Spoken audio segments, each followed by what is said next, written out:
sam Ante Kulušić, dolazim iz Šibenika, imam 16 godina, a igram poziciju trenaža.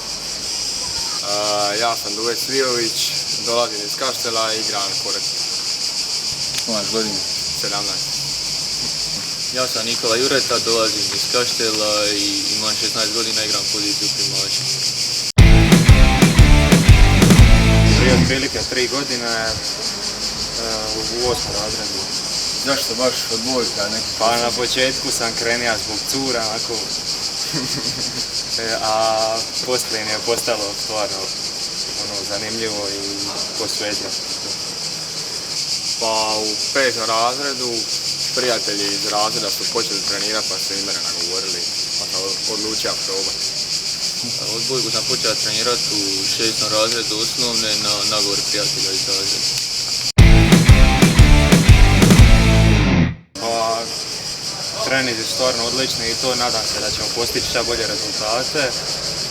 Bit će nam teško, malo teže, mislim, ipak smo mlađi, ovo je sve za nas isto ranije, ali potrudit ćemo se da odigramo šta bolje.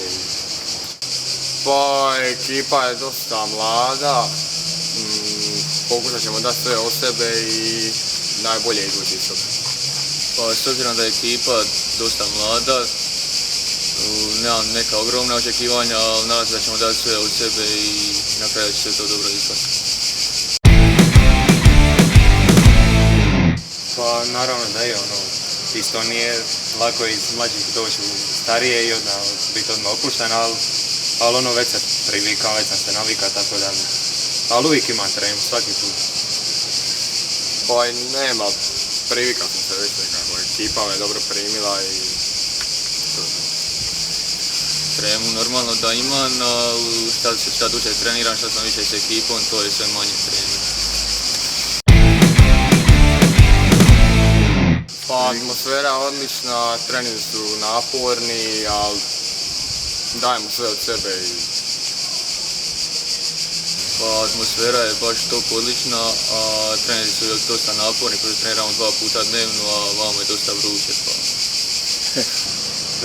Atmosfera je odlična, treniramo stvarno, treninzi su odlični, a vruće je pa je malo isto naporno, ali opet stvarno sam prezadovoljan. Najdraži igrač mi je Ervin Andatović. Ivan Zajcer, recimo, iz Italije, trenutno, ja mislim da traži klub.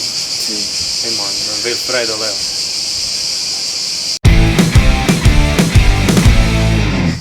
Pa, pošto se nećemo gledati u dvorani, nadam se da će nas sad pratiti preko tog YouTube kanala i da ćemo se šta prije vidjeti.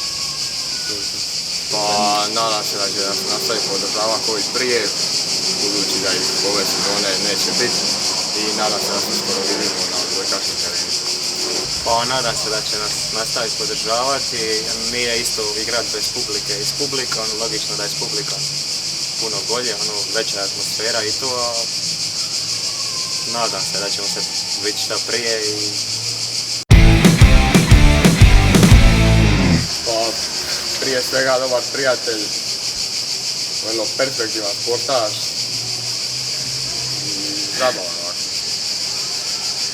Pa ovako u društvenom smislu vani je dobar, drag, a u terenu je stvarno borben, ima volju za igrom i odličan igrač. Ne znam nikad šta ću očekivati od njega. On je odličan suigrač i još bolji prijatelj.